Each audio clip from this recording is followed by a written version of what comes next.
Alrighty. You ready? Yeah.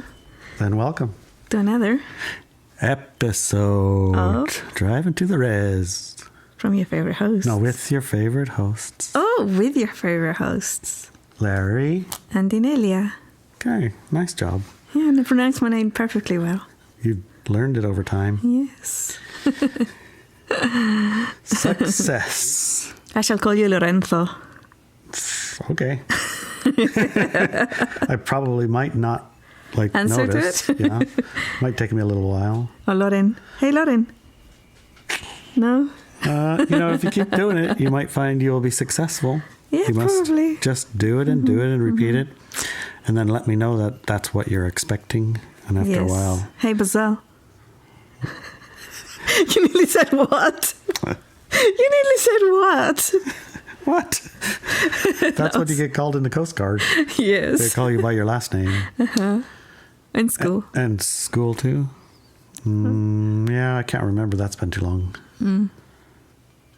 Anyway. Yes. I think the topic for today, our podcast today, is super interesting. Personally, I think it's very, very interesting.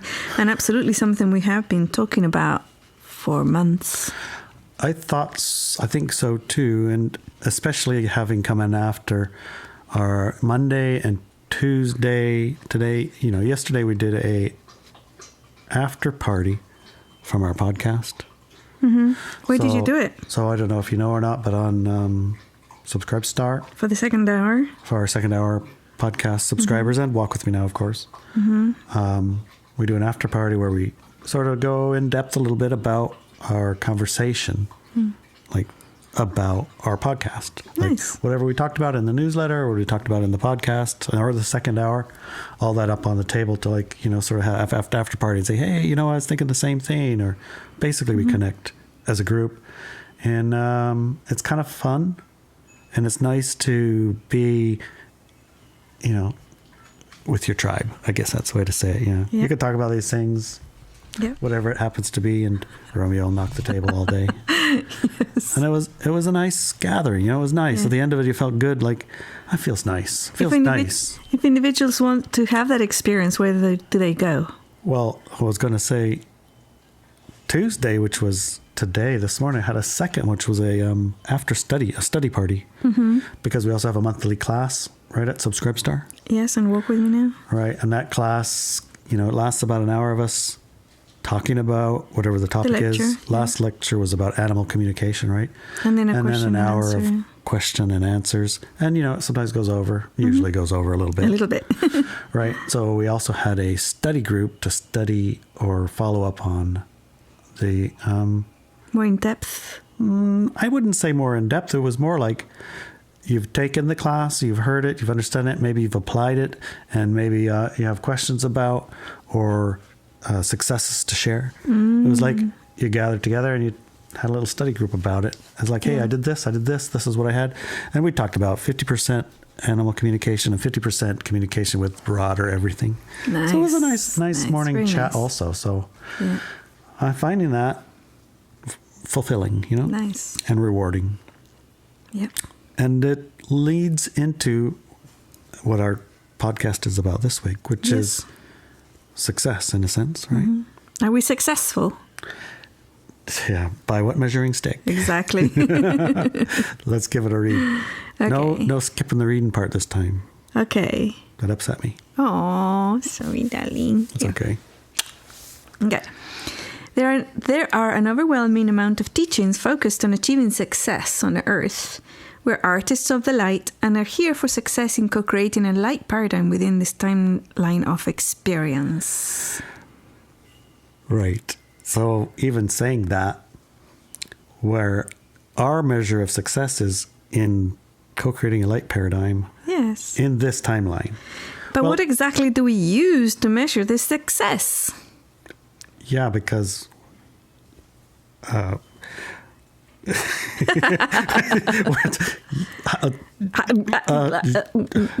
yeah. So Yes, this is a conversation Larry, myself, and the team have been having for quite some time now.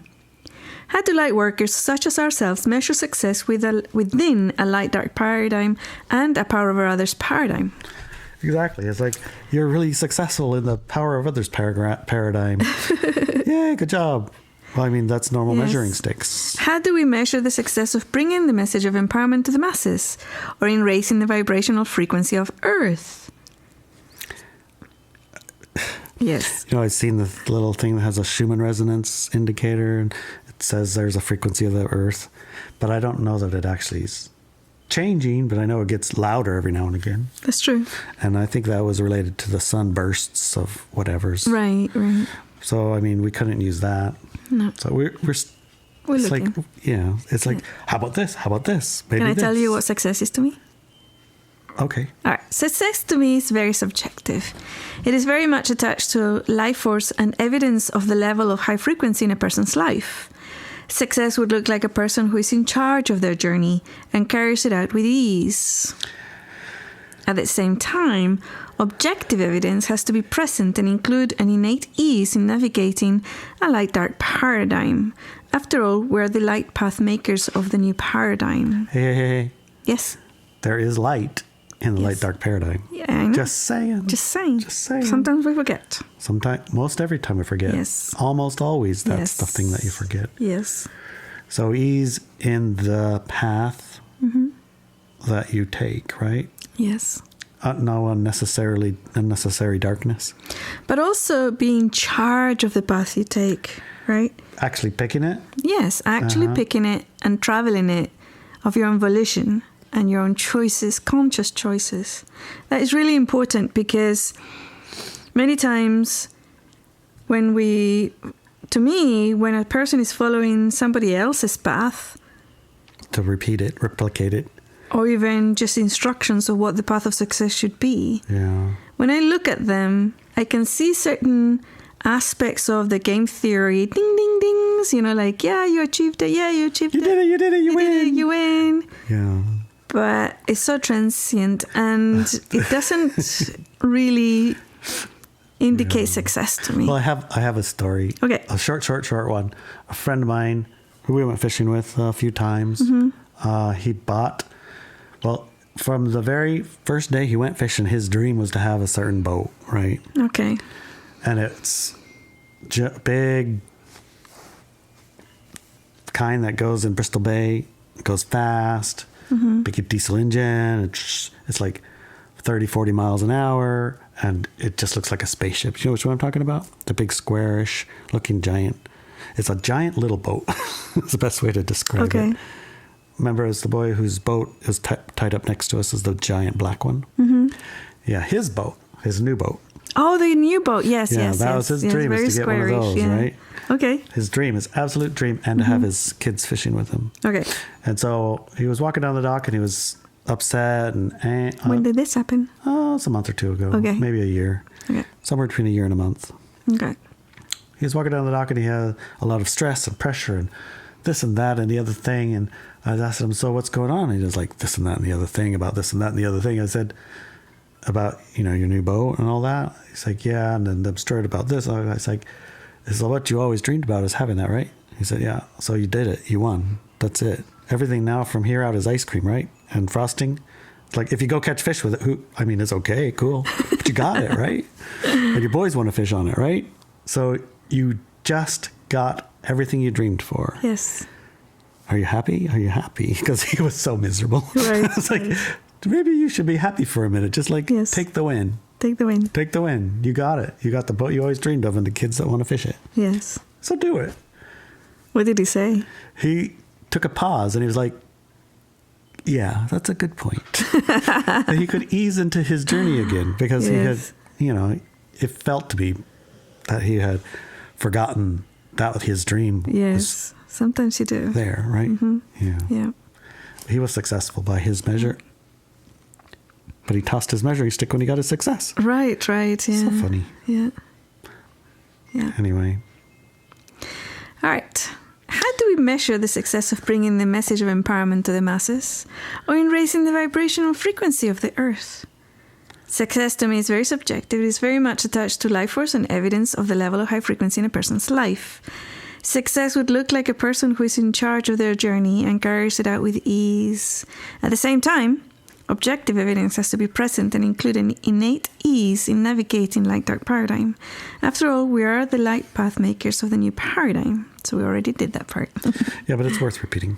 Whenever I heard of a spiritual empowerment teacher that I'm not familiar with, the first thing I do is look at their personal life. I look at their employees, their centers, schools, and such.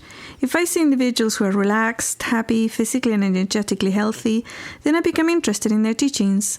These things I interpret as evidence of the life force and high frequency around them. Of course, a master of a single craft is likely only successful in their craft, while the rest of their life may be a mess. Would we say that this is true success when this happens? I think it brings me to mind the sword makers in Japan or something who spend their entire life making a sword, one sword, to the exclusion of all else, right? Or people who do that type of activity where it's just a tiny little narrow thing and that's the entirety of their experience. Maybe individually successful in a sense by their stick, right? Well, sometimes. That's why I said sometimes, right? I have seen both. I've seen individuals who are very, very, very focused on one thing, one craft.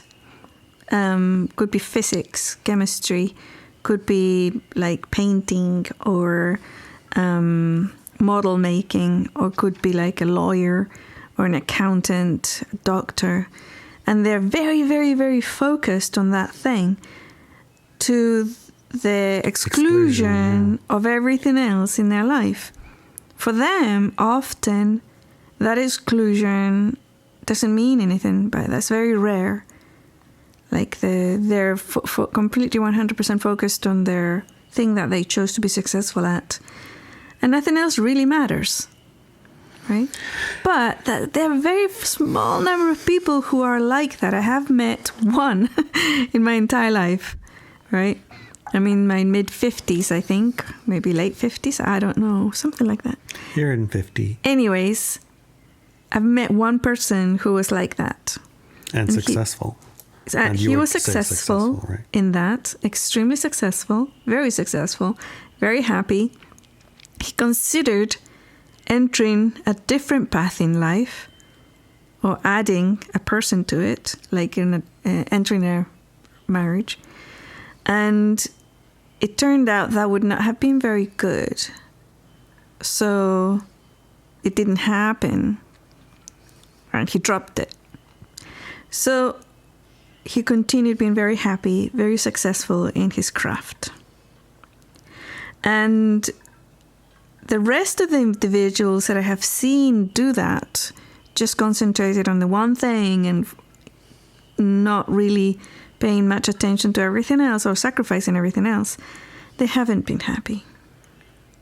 So to me, that data would express the fact that, generally speaking, is not it isn't conducive, a good measure to high frequency and high life force. Right. High frequency around them and light and giant life force. Right. They might have a lot of life force, but they don't have high frequency around them. No, exactly. Yeah. So I understand. They may have had the singular experience they are completely after, but most people don't come for just that one singular experience. Right. They want that plus all the other stuff. Exactly, they do. Okay, got it. Yeah.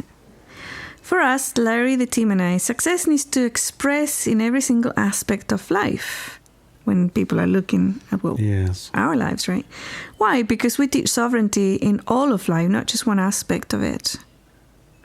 And this reminds me a little bit about when I first was asked to go public and I started the website and everything. Yep. A lot of people would call me a spiritual teacher. Yeah. That never resonated with me fully. I mean, people could call me whatever they wanted, and they did. But it never actually resonated with me because I often kept telling them, it's not just about spirituality, it's about life. And in fact, the very first course that I put out there, the Ascension 101 course, even the name would be conducive to thinking it's about spirituality. Right. But actually, is very much about all of life. Physical body, your mind, your feelings, your goals and everything, not just spiritual things.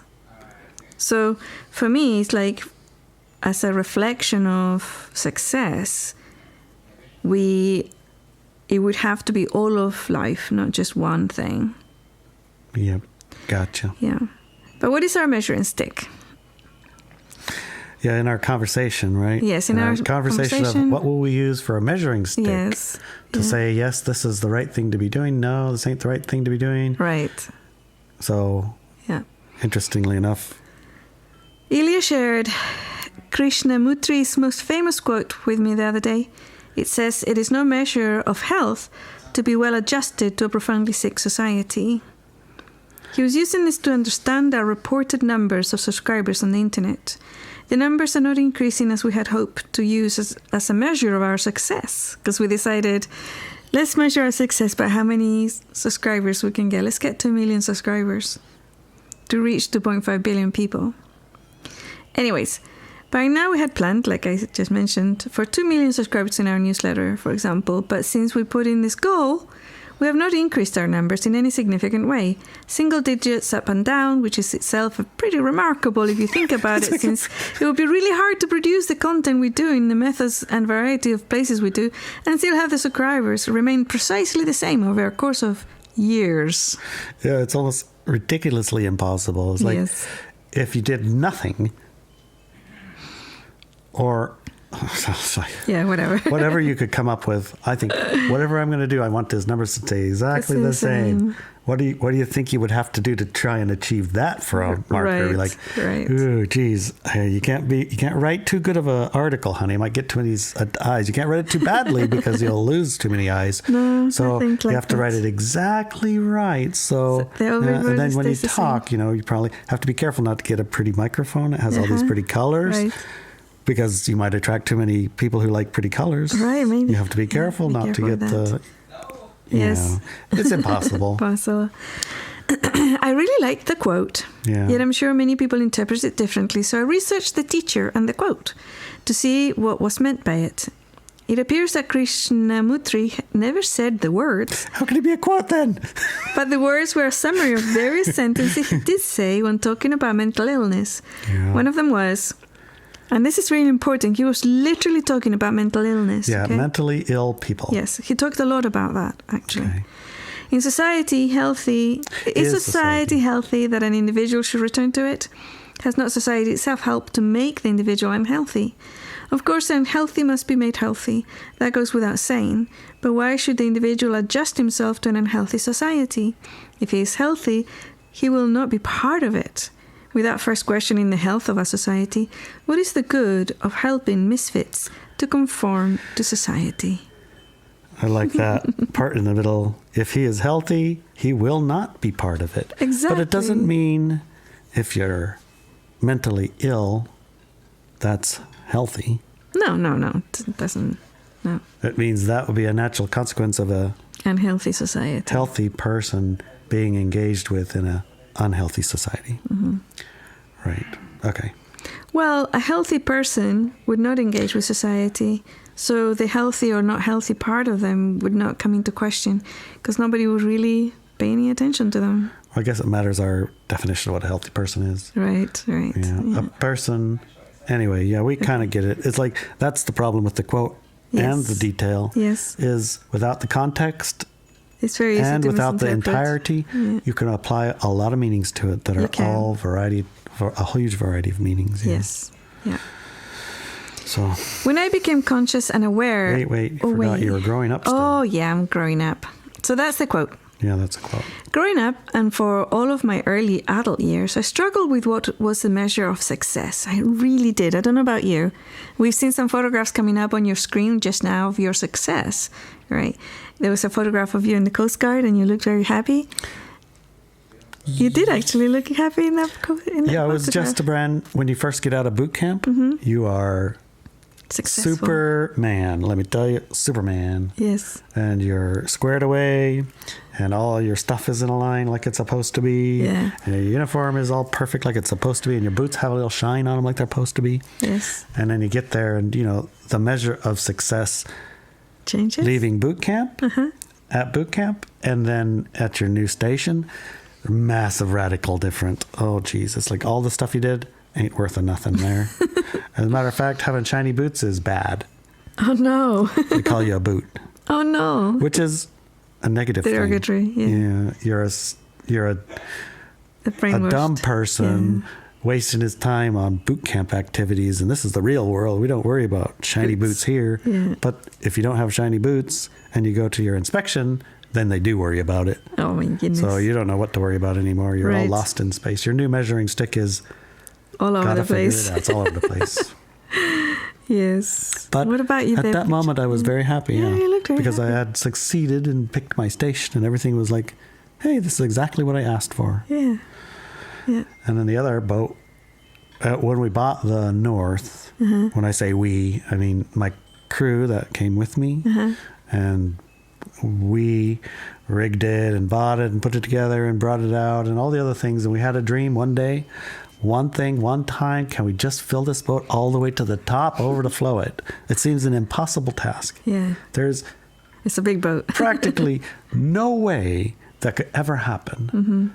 And if it did, it'd be a miracle. But can we Right. just fill it with all the way to the top over the top? Right. And we did. Yeah, and the It photographs took that came out. 8 years or 8 Wow. years, 10 years, something like that. But we used a Qigong meditation chant and a midwater net and a perfect coordination of the regulations and the season and the time. Everything worked together perfectly, and the boat got filled every square All the inch way. all the way out over the top. Yes. It was It's amazing. amazing, yeah. So you succeeded. Succeeded. Yeah.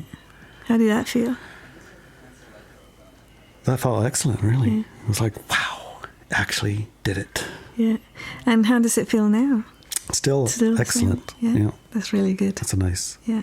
Yes. You can't undo that. That's done. That one's in the bag. That boat filled to the top and over the top. I don't ever have to do it again. Yes. Yeah. I already did it. That's good. And I do not want, honestly, Yeah. to buy a bigger boat. It's like, okay, good enough. Let's just call that good. Oh my You know the goodness. funny thing about that? What? This is a little side story.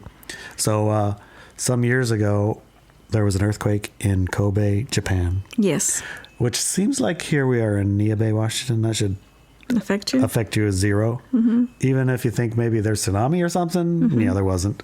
It's just they had a giant earthquake in Kobe, and it flattened the market over there, which it turns out is where all the sea urchins we gathered went. Oh boy. Who would have guessed? The sea urchins that we grab on the bottom of the ocean Here in our in the diving bay. mask and Yeah. bring up to our little boat and then drive it to the dock. And there's this truck comes from somewhere, a whole bunch of Picks it different trucks away. that picks it up, takes it to Seattle, and then they open it up and they take the guts out, put it in a little tray, and then they put it in a thing and they send it to Kobe. And in Japan is where they sell it. Wow.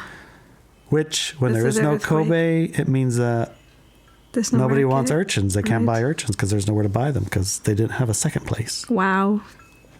So what we used to have and get $3, $4, $5 a pound for, we would get 0 or maybe 25 cents because they didn't know and couldn't do anything with it. So what do they want? They can't do anything with it. Can't freeze it. Can't save it. If you buy you it, can't. what that meant was it was like we'd had an earthquake in Nia Bay Yeah. and flattened all the boats and sunk them. So I had to go to Alaska. And I went to Alaska.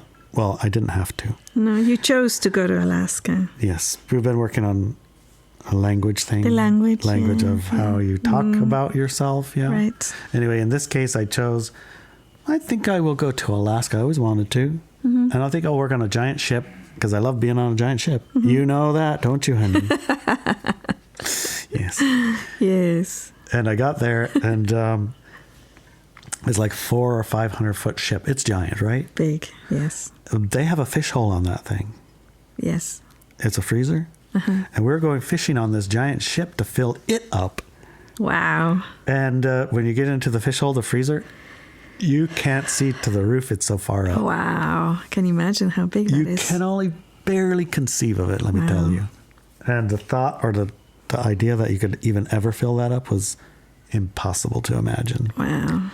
And when it was happening and it was filling up and we were getting boxes full and it was making up to the roof, and I was watching the guys stuff them in little cracks and crannies to try and get more to fit. Yeah. I was like, What the hell? really? It's like, it's not just fill it up like normal. It's like fill it up and fit all the little cracks and the tiny. crevices and Oh everything my to get the maximum goodness. number of boxes per Oh my all the God. way full and out the top Wow. of a giant ship. Wow. And that was only one of 4 or 5 trips that's every trip. Wow. To fill it all the way to the top and out the top. I'm like, holy moly. And they didn't measure that as success. One full out the top, that wasn't success. No? That was only a tiny measure of successful trip. Their successful trip is that needs to happen 5 or 6 times in a row. Wow. Something like that. It's crazy. That is crazy. Yeah. Anyway, Yeah, it really shows a different yardstick. And that's a different yardstick, yeah. Wow, yeah. All right, let me read this little bit again. Okay. Growing up, and for all of my early adult years, I struggled with what was the measure of success.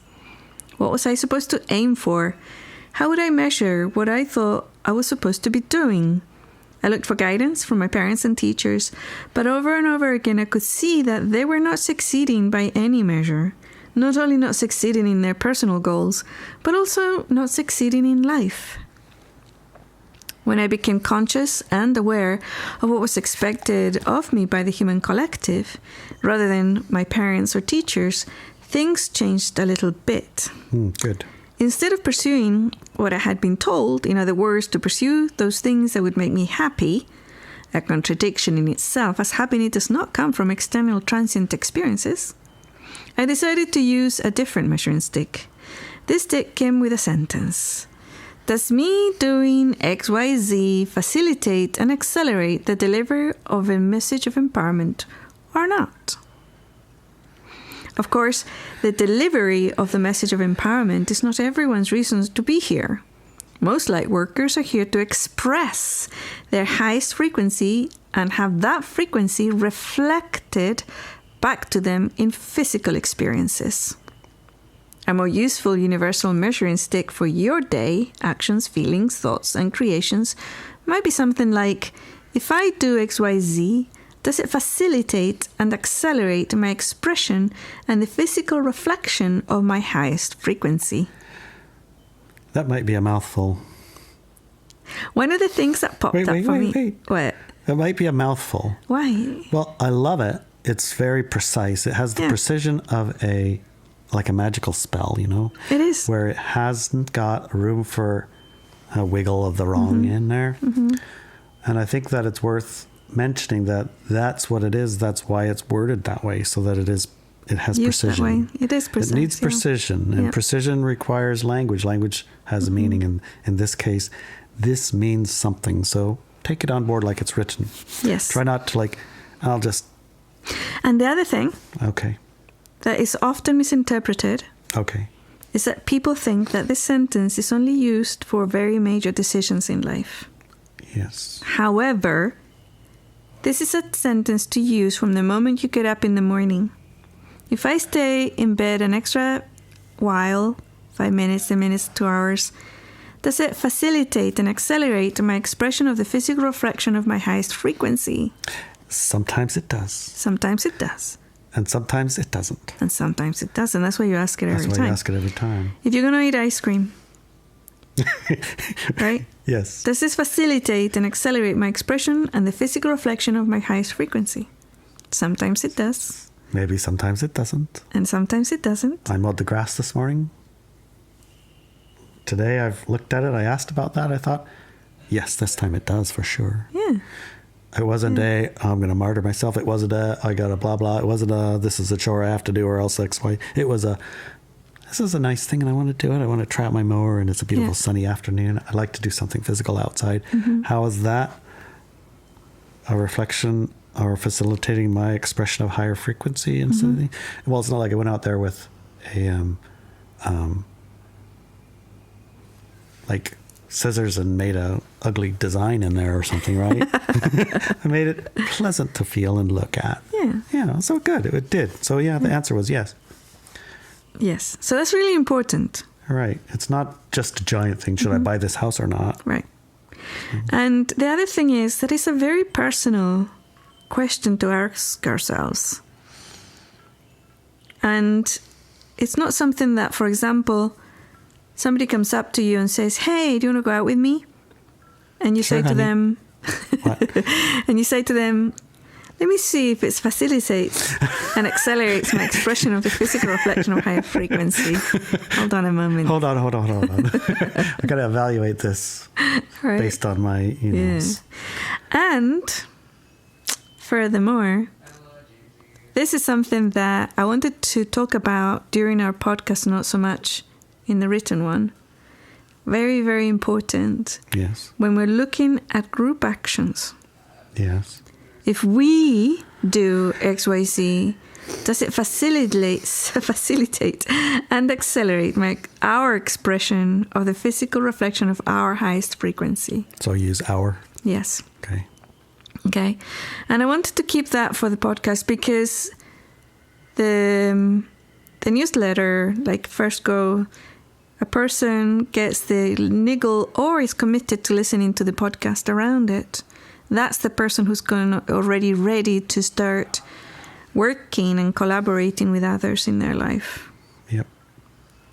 It's just something that happens. It just happens. It just happens. It's irresistible. Irresistible. Okay.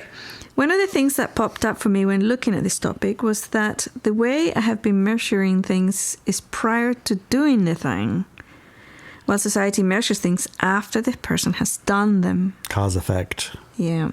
So a person gets into Stanford, people go, yeah, they got into Stanford, yay, wow, fantastic. Okay, society measures it that way. When I knew I had the possibility and I would have got in, I looked and I thought to myself, does getting into Stanford, Well, your version Support. of that would be something else, right? yeah, support and facilitate the delivering the message of empowerment to the masses? And it was a no. No, most resoundingly no. It was the opposite. So, dang it. That's God not fair. dang. That's not fair. I wanted to do it. But that's for you, not everybody. No, not for everybody, right? For someone else, it might be yes. But yeah, it's exactly. like that's the question you ask. Yeah, exactly. It's very personal. And you could do, if I go to Stanford or get into Stanford, does it facilitate and accelerate my expression and the physical reflection of my highest frequency?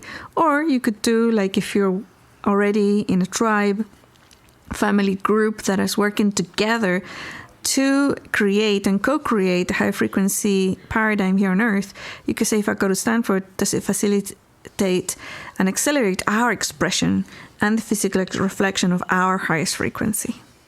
Okay. All right. That's just instructions and about it, right? Okay. And I really want people to do this. Okay. Okay. For the next year. Oh, yeah. So it's measured before, right? You measure it before and you test it and you use your truth-in exercise and you know the yes or no. You know it. It's a knowing. It's not a belief. It's a knowing. So you measure it before you do it, not Yes. after you've done it. Exactly. And society might go, oh, you loser, you didn't get in, you even didn't apply, what a loser or waster. So they're measuring you by their measuring stick. It kind of reminds me of that horse with a broken leg thing. Yeah, a little bit. It's a little bit like that. It's roughly, no, maybe not. I mean, You do know, though. You do know what the success is beforehand. It's not like with the horse and the broken earth, they didn't know what the success was. It's just looking back, 2020 vision, you could see it. well, the But- horse thing, it was that because they didn't measure, they measured how successful it was after all the things were said and done. Right. Then they Not said, see, it was a before. good thing. Yeah. But not before. Not before. No, Right. before This is they said it before. was bad or terrible. Right. So for the next year, I would like you to try this out. So it's April 2023. I want you to try it out until April 2024. Try out changing the measuring stick to check in before you do things or even while you're doing them rather than afterwards.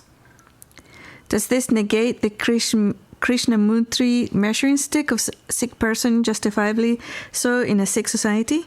Sometimes, but not always. For example, being financially successful facilitates your physical comfort, which allows you to spend more time in your good works. Pursuing financial success as the ultimate goal, rather than what it can facilitate for you, will be unlikely to have high-frequency results. For our example of using someone else's measuring stick of success as public speakers, we have used internet statistics and analytics, as well as income, to measure our success in delivering the message of empowerment in today's society. However, we have found that the direct result of using that measuring stick has been shadow banning, censorship, and numbers that are allegedly staying the same over years of work.